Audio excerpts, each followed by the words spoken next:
ಮನುಸ್ಮೃತಿಯಲ್ಲಿ ಶೂದ್ರರು ವೇಶ್ಯೆಯ ಮಕ್ಕಳು ಎಂದು ಬರೆದಿದೆ. ಮನುಷ್ಯರು ಜೀವರಾಶಿಗಳು ಭಗವಂತನ ಸೃಷ್ಟಿಯಾದರೆ ಇದನ್ನು ತರ್ಕಬದ್ಧವಾಗಿ ನಾವು ಯೋಚನೆ ಮಾಡೋಕ್ಕಾಗತ್ತಾ?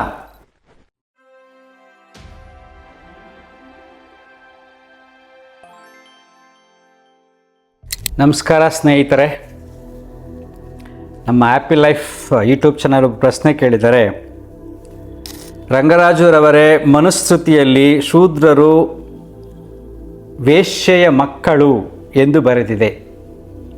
ಅದರ ಸತ್ಯಾಸತ್ಯತೆಯನ್ನು ತಿಳಿಸಿ.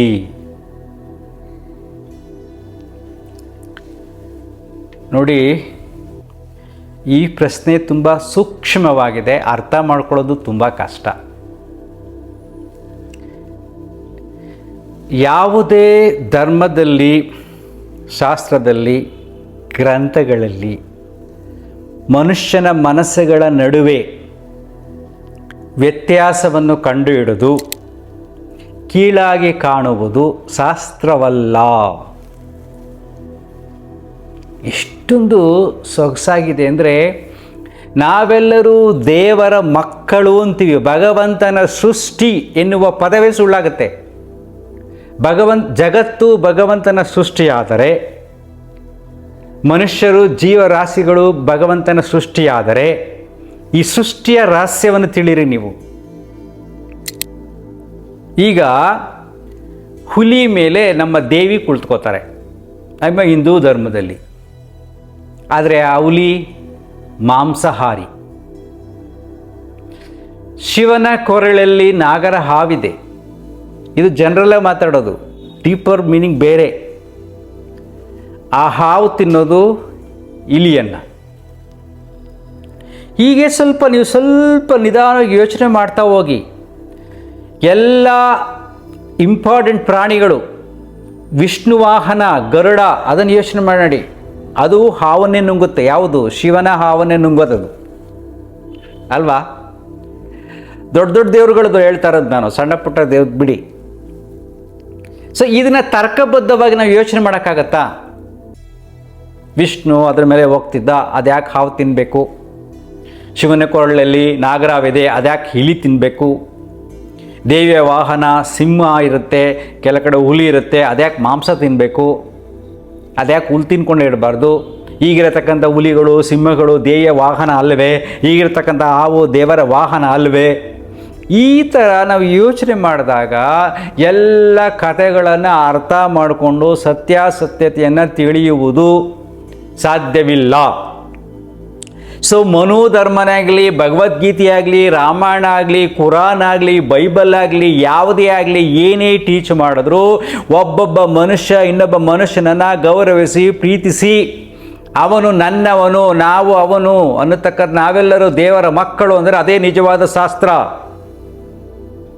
ನೀನು ಬೇರೆ, ನಾನು ಬೇರೆ, ಅವನು ಬೇರೆ, ಇವನು ಬೇರೆ ಅಂದರೆ ಕುತಂತ್ರಿಗಳು ಮಧ್ಯೆ ಸೃಷ್ಟಿಸಿರುವ ವಿಚಾರಗಳು. ಅವರು ಅಂದರೆ ಬಲಾಢ್ಯರು, ಬುದ್ಧಿಯಲ್ಲಿ ಬಲಾಢ್ಯರು, ದೇಹದಲ್ಲಿ ಬಲಾಢ್ಯರು. ಅವರನ್ನು ಕಂಟ್ರೋಲ್ ಮಾಡೋಕ್ಕೆ ಮಾಡಿರ್ತಕ್ಕಂಥ ಸಾಮಾನ್ಯ ರೌಡಿಗಳು ಅಂತ ಕರಿಬೋದು. ಆ ಪದ ಸಣ್ಣಗೆ ಅರ್ಥ ಆಗಲಿ ಅಂತ. ಯಾಕೆಂದರೆ ಸೃಷ್ಟಿಯ ರಹಸ್ಯದಲ್ಲಿ ಎಲ್ಲವೂ ದೇವರ ಸೃಷ್ಟಿಯೇ ಆದ ಮೇಲೆ ಅಲ್ಲಿ ಭೇದ ಎಲ್ಲಿ ಬಂತು? ಶೂದ್ರರು ಮಾತ್ರ ವೈಶ್ಯ ಮಕ್ಕಳು ಅಂದರೆ ಹೆಂಗೆ ಬರುತ್ತೆ?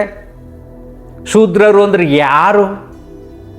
ಈಗ ವ್ಯವಸಾಯ ಮಾಡೋರ, ಕಬ್ಬಿಣದ ಕೆಲಸ ಮಾಡೋರ, ಬಟ್ಟೆ ಒಗೆಯೋರ, ಬೇರೆ ಬೇರೆ ಕೆಲಸ ಮಾಡೋರ, ಆಯಿತು. ಆ ಶೂದ್ರರೆಲ್ಲ ಕೆಲಸ ಮಾಡಿಲ್ಲ ಅಂದರೆ ಇನ್ನು ಬೇರೆ ಜಾತಿಗಳು ಹೆಂಗೆ ಸುಖವಾಗಿರೋಕ್ಕೆ ಸಾಧ್ಯ? ಭಗವಂತನಿಗೆ ನೈವೇದ್ಯ ಕೊಡಬೇಕು ಅಂದರೆ ಭಗವಂತನ ವಿಗ್ರಹದ ಮೇಲೆ ತುಪ್ಪ ಸುರಿಬೇಕು, ಹಾಲು ಸುರಿಬೇಕು ಅಂದರೆ ಆ ಹಾಲು ಕರಿಬೇಕಾದ್ರೆ ಎಷ್ಟು ಕಷ್ಟ ಇದೆ. ಹಸುಗೆ ಮೇವು ಹಾಕಬೇಕು, ಹಾಲು ಕರಿಬೇಕು, ತುಪ್ಪ ಮಾಡಬೇಕು, ಆ ಕೊಟ್ಟಿಗೆ ಗಲೀಜೆಲ್ಲ ಕ್ಲೀನ್ ಮಾಡಬೇಕು. ಅವನನ್ನು ಶ್ರೇಷ್ಠ ಅಂತ ಕರಿತೀಯೋ, ಶೂದ್ರ ಅಂತ ಕರಿತೀಯೋ, ಕೀಳು ಜಾತಿ ಅಂತ ಕರಿತೀಯೋ? ಇವೆಲ್ಲ ಅಲ್ಲ. ಈ ಥರ ವಿಚಾರ ಮಾಡ್ತಾ ಹೋದರೆ ನಮ್ಮ ಬುದ್ಧಿಗೆ ಅರ್ಥವಾಗುವುದಿಲ್ಲ, ಭಾವನೆಗಳಿಗೆ ಅರ್ಥವಾಗುವುದಿಲ್ಲ, ಎಲ್ಲ ಸಂಘರ್ಷಗಳು ಶುರುವಾಗುತ್ತೆ. ಅದರಿಂದನೇ ನಮ್ಮ ಹಿಂದೂ ಧರ್ಮ ತುಂಬ ಶ್ರೇಷ್ಠವಾದದ್ದು. ವಸುದೇವ ಕುಟುಂಬ ಎಂಥ ಅದ್ಭುತವಾದ ಪದ. ಸರ್ವೇ ಜನ ಸುಖಿನೋ ಭವಂತು, ಎಷ್ಟು ಅದ್ಭುತವಾದ ಪದ, ಬರೀ ಪುರಾಣ ಹೇಳೋದು ಅಷ್ಟೇ. ಸರ್ವೇ ಜನ ಸುಖಿನೋ ಭವಂತು ಅಂತ ಹೇಳ್ಬಿಟ್ಟು ಮನುಸ್ಮೃತಿನಲ್ಲಿ ಬರೆದು ಬಿಡೋದು. ಶೂದ್ರರು ಹಿಂಗೆ, ಅವ್ರ ಜೊತೆ ಹಿಂಗಿರು, ಇವ್ರ ಜೊತೆ ಹಿಂಗಿರು, ಅವ್ರನ್ನ ಮುಟ್ಬೇಡ, ಇವ್ರನ್ನ ಮಾತಾಡಿಸ್ಬೇಡ. What is this? ಅಂದರೆ ನೀವು ಸೂಕ್ಷ್ಮವಾಗಿ ನೀವು ಅರ್ಥ ಮಾಡ್ಕೊಳ್ಳಿ. ಯಾವುದೇ ಧರ್ಮದಲ್ಲಿ, ಯಾಕೆ ಧರ್ಮ ಹಿಂದೂ ಬಗ್ಗೆ ಮಾತಾಡ್ತಾನೆ, ಯಾವುದೇ ಧರ್ಮದಲ್ಲಿ ಭೇದಗಳಿದ್ದರೆ, ಮನುಷ್ಯನ ಮನಸ್ಸುಗಳನ್ನು ಒಡೆಯುವುದಿದ್ದರೆ, ಅಲ್ಲಿ ವ್ಯತ್ಯಾಸವಿದ್ದರೆ, ಅಲ್ಲಿ ಪ್ರೀತಿಯ ಕೊರತೆ ಇದ್ದರೆ, ಅಲ್ಲಿ ಗೌರವದ ಕೊರತೆ ಇದ್ದರೆ, ಅವನು ನನ್ನಂತೆ ಅಂತ ಭಾವಿಸದಿದ್ದರೆ ಅದು ಧರ್ಮವಲ್ಲ. ಕೆಲವು ಜನರು ಸೃಷ್ಟಿ ಮಾಡಿರುವ ಕಪೋಲ ಕಲ್ಪಿತ ಶಾಸ್ತ್ರಗಳು, ಕಪೋಲ ಕಲ್ಪಿತ ಬರವಣಿಗೆಗಳು ಅಷ್ಟೇ. ಯಾಕೆ ಅಂದರೆ ಈ ಸೃಷ್ಟಿನಲ್ಲಿ ಎಲ್ಲರೂ ಒಂದೇ, ಭೇದ ಇಲ್ಲವೇ ಇಲ್ಲ ರೀ. ಭೇದ ಮಾಡಿರನೇ ಮನುಷ್ಯನ ಮನಸ್ಸು. ಈ ಭೇದಗಳಿಂದಲೇ, ಈ ಸುಳ್ಳು ಸೃಷ್ಟಿಗಳಿಂದಲೇ ಈ ಜಗತ್ತು ನಲುಗ್ತಾ ಇದೆ. ಅದಕ್ಕೆ ನಾನು ಯಾವಾಗಲೂ ಹೇಳ್ತಾ ಇರ್ತೀನಿ, ತಲೆನೇ ಕೆಡ್ಸ್ಕೊಳಕ್ಕೆ ಹೋಗ್ಬೇಡ್ರಪ್ಪ. ಯಾವ ಶಾಸ್ತ್ರನೂ ಬೇಡ, ಯಾವ ಪುರಾಣನೂ ಬೇಡ, ಯಾವ ದೇವರು ಬೇಡ, ಯಾವ ಧರ್ಮನೂ ಬೇಡ. ನಿನ್ನಲ್ಲಿರ್ತಕ್ಕಂಥ ಶಾಂತತೆಯನ್ನು ಗಮನಿಸು, ಮನಸ್ಸನ್ನು ಖಾಲಿ ಮಾಡು. ನಿನ್ನ ಮನಸ್ಥಿತಿಗೆ, ಆ್ಯಕ್ಟಿವಿಟೀಸ್ಗೆ ನೀನು ಯಾವುದು ನಂಬಿದೆಯೋ, ದೇವರು ಯಾವುದೋ ಒಂದು ಮನೇಲಿರುತ್ತೆ, ಪೂಜೆ ಮಾಡು. ಯಾವುದೋ ಒಂದು ದೇವಸ್ಥಾನ ಹತ್ರ ಹೋಗೋದು ಬೇಡವಾ, ಸುಮ್ಮನಿರು ಅಷ್ಟೇ. ಯಾಕಂದರೆ ಜಗತ್ತನ್ನು ಸಂಪೂರ್ಣವಾಗಿ ಬದಲಾಯಿಸಲು ಸಾಧ್ಯವೇ ಇಲ್ಲ. ಯಾಕಂದರೆ ಅಷ್ಟೊಂದು ವಿಚಿತ್ರವಾದ ಮನಸ್ಸುಗಳಿದೆ. ಅದಕ್ಕೆ ವಿಚಿತ್ರವಾದ ಶಾಸ್ತ್ರಗಳು, ಗ್ರಂಥಗಳು, ಧರ್ಮಗಳು ಬಂದಿವೆ, ಜಾತಿಗಳು ಬಂದಿದೆ ಅಲ್ವನ್ರಿ. ಎಷ್ಟು ಜಾತಿ ಇದೆ ರೀ, 3,000 ಜಾತಿ ಭಾರತದಲ್ಲಿದೆ. ಇನ್ನು ಬೇರೆ ಬೇರೆ ಕಡೆ ಎಲ್ಲ ಎಷ್ಟೊಂದು ಇದೆ ರೀ, ಎಷ್ಟೊಂದು ಶಾಸ್ತ್ರಗಳಿದೆ ರೀ. ಸೊ ಎಲ್ಲ ಶಾಸ್ತ್ರಗಳ ಮೂಲ ಉದ್ದೇಶ ಶಾಂತಿಯನ್ನು ಕಾಪಾಡುವುದು, ಸಹಬಾಳ್ವೆಯಿಂದ ಬದುಕುವುದು, ನೆಮ್ಮದಿಯಿಂದ ಬದುಕುವುದು ಅಷ್ಟೇ, ಬೇರೇನೂ ಇಲ್ಲ. ಸೊ ಅದಕ್ಕೆ ನಾನು ಹೇಳ್ತಾ ಇದ್ದೀನಿ, ಪ್ರಶ್ನೆ ಕೇಳಿದರೆ ಯಾರು ಎಲ್ಲವನ್ನು ಧಿಕ್ಕರಿಸಿ ಮನಸ್ಸನ್ನು ಖಾಲಿ ಮಾಡಿ ಒಳಗಡೆ ಹೋಗಿ ಅಂತರ್ಮುಖಿ ಸದಾ ಸುಖಿ, ಬೇರೆದ್ರ ಬಗ್ಗೆ ತಲೆ ಕೆಡಿಸ್ಕೊಳ್ಳೋಕೆ ಹೋಗಲೇಬೇಡಿ, ಅದರಲ್ಲಿ ಅರ್ಥವಿಲ್ಲ. ಶಾಂತಿ ಕೊಡೋದ ಶಾಸ್ತ್ರ, ಸಹಬಾಳ್ವೆಯಿಂದ ಬದುಕುವ ತಾಳ್ಮೆಯನ್ನು ಕೊಡೋದ ಶಾಸ್ತ್ರ, ಎಲ್ಲರಲ್ಲಿ ಭಗವಂತನು ಕಾಣದ ಶಾಸ್ತ್ರವೇ ಅಲ್ಲ, ಗ್ರಂಥವೇ ಅಲ್ಲ. Thank you.